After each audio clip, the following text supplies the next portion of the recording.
Okay, welcome to this quick video on some real simple HTML commands and work we're going to do.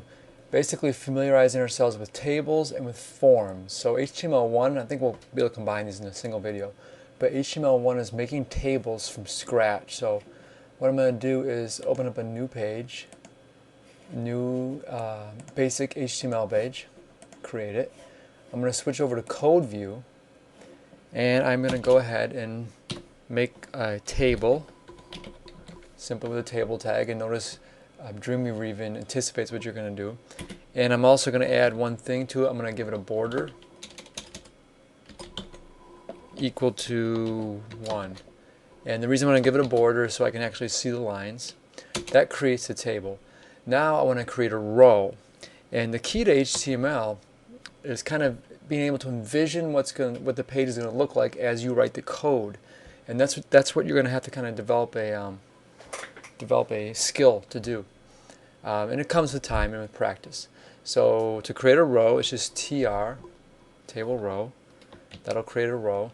Now if I want to create a column inside that row or a cell, that's td. That creates a cell.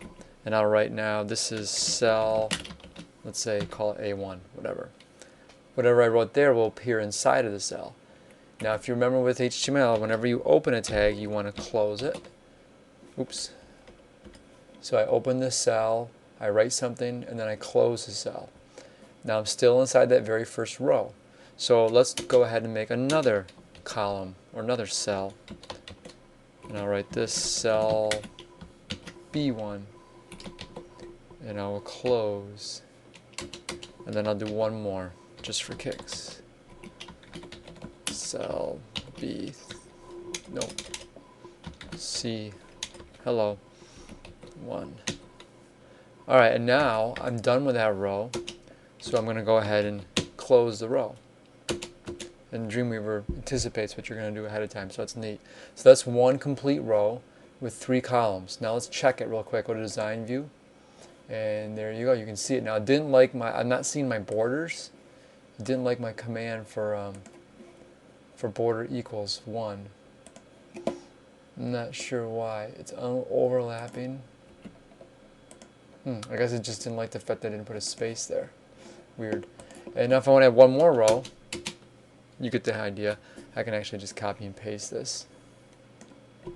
Or type it in again. And this time it can be the second.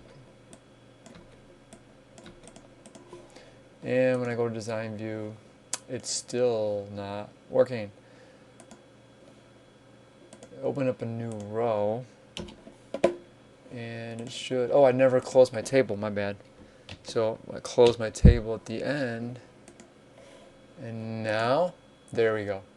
So it was messing up because I had started the table tag here with table border, but I hadn't closed it. So that's a real simple table. Basic commands are row and cell. And of course, if you wanted to make some of your font bold, you could use the old strong command and then close it. And the thing you want to remember with HTML is the tag should always be nested. So if you open the cell and then you open the strong, you should always close the strong and then close the cell. So they kind of go like, think of a mathematics with parentheses. So when you open, then do whatever you want to do, and then close, that matches with this one, and then this one matches with that one. So HTML works the same way. We call that nested tags. They're nested inside of each other. And you see that when I bolded it. Alright, so that's cool. So I can save that. And I'm just going to put that inside of my,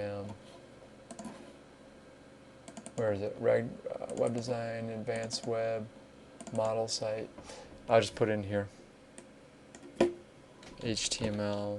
And remember, you can't put a pound sign. If you put a pound sign like that, HTML gets confused because the pound sign is reserved for targets. If you remember from regular web design, when you did the page with all the targets, you always used a pound sign. So no pound signs. If you want, you can do like an underscore. Okay, now we're going to do the second one, and you guys feel free to add a little more spice to your table. Add some color, some background. Try to do a few more tags to get the hang of it. You can even center it. Now I'm going to do another page, and this time I'm going to stick in my design view, and I just want to show you how good Dreamweaver is with forms. So probably you're in the common toolbar right now, so drop that down and go to the forms toolbar. And the best way to do this is just to play around a little bit. To start a form, you always click on the red thing here. That will create a form, and anything inside of that is going to be inside my form. So let's start by saying welcome, hello, welcome to my test form. Yay. Now let's ask what's your name. Now look up top where I am. You can have all these are like different little functions you can add to your form, like radio buttons, drop down, list menus, text box, text field. So you click on that. The label is whatever you want to appear before the box. So I can say please enter your name. And then you can leave the rest of the stuff like that. And then it types it in for you. Please enter your name, and it makes a box. Now, once it made that box, you can click on that box, and then the properties will light up. And now you can go ahead and modify some of the properties of that box. First thing that's most important is right here. This is like the name of the box. And instead of just calling it text field, you should give it a name that kind of matches with what it's doing. And since this is entering your name, I'm going to call it full name or something like that. And this is the name of the variable that's going to be created, and whatever the person types in that box is going to be saved inside this variable that's called full name. Character width is how big do you want this box to be. Let's make it 25. I think the default might be 20. And then the maximum characters, I'll say, well, if the person has a really long name, they can type over 25. It'll allow them to go up to 30. INT value is really handy. That's the initial value. If you want the form to load with already somebody's name in it, then you can type that. Normally you wouldn't do that, but in cases of this class, a lot of times you're going to make forms to test scripts. So it saves time if you have everything filled in ahead of time. So then when you can just click on the form, it'll all be there, and then just hit submit, and you'll be able to see if your script worked. And then password, if you type password, it'll put all the little stars. So when the person types, you won't see what they type. So now it fills in ahead of time. You can always go in and erase it, but that's text field. Like a text box, text area would create like comments. Any comments? Hello. And then you can click on that box and then modify the field. Let's say character width, give them more like 45. And then let's say the number of lines is 5. There. And the rest of that stuff doesn't matter. Now the text field, give that a name. So I'm going to call this comments. Cool. And if you want to look over the code view real quick, you'll see this is the code to create a form. Form ID equals form name 1, method post, and action. This is really important. I'm going to come back to that in a minute. Talk about that right now. It's blank. Here's what I wrote. Welcome. Input name, full name. Type is text. ID is full name. So whatever that variable I type in, it goes in the input name, and this is the actual variable. And then the ID, and this is kind of like a little extra information that you actually can erase and it'll still work. So text area, comments, and so on. Let's go back to design view. And so I'm going to pause the video. You can play around and try a couple more of these. Okay, I'm back. I added a couple more different types of things, drop-down menus, and some radio buttons. All right, now the important part, I want to add my submit button.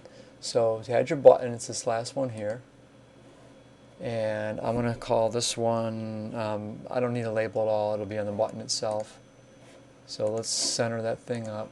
So I click on the button.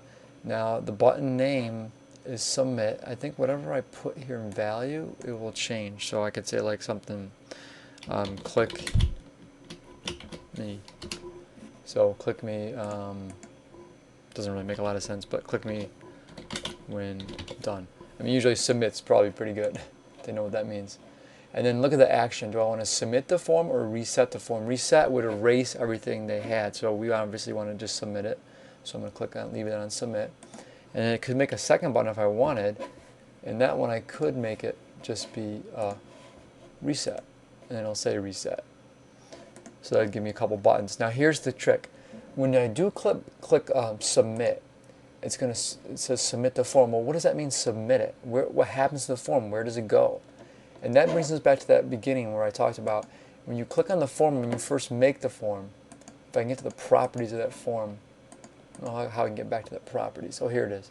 So I kind of clicked up in the red area, and now the properties changed the form. Right here where it says action, that's the name of the file that you want this page to go to when the person clicks it.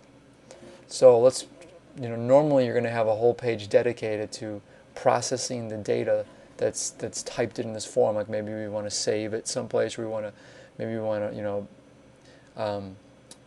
print it back out again, or maybe we want to do some calculations. Let's say if the form said, how many pieces of chalk do you want to buy and how much they cost, or how many computer parts do you want to buy, then I would want to calculate that and then display it. So for now, this one, we can just make it go anywhere we want. Let's make it go back to our beginning page. So I'm going to have it make it go to my index page, which is right here. So I'm just going to click on this thing, action, and I'm going to say, go to my index page. Okay. To make a document, you should be saved first. Okay, my bad. I should have saved this. File, save. I'm going to call this html2. And I just want to make that thing over again just so it's not jacked up. Alright, looks fine.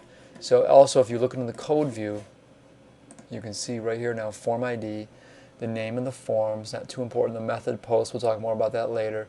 But the action, that's key. What's going to happen when I actually click that button? Well, right now it's going to go to index. So that's cool. So let me upload it and see. I'm going to pause this and then we can try it. Okay, don't forget to open up your home page and link these things up, which I just did. And, oh, you know what? I cleaned up my index page. I forgot at school and I just erased over it. Oh well, I can fix it when I get back there tomorrow. So now I want to upload my index. And of course upload html1 and 2, and now I'm going to go over to my home page and I'm going to try out 1. There's my nice table, and I'm going to try out 2, and here's my form. And see, I can type in anything I want, blah blah blah blah blah. I can reset it, clear it out, add some more, click on stuff, and then when I say click when I'm done, this is going to go to back to my index page, because that's where it's submitting to, which really is doing nothing right now. But there you go, and hopefully you learn a little bit about HTML and forms, and you'll be using forms a lot more as we go on, especially as we get past into chapter 3 and beyond.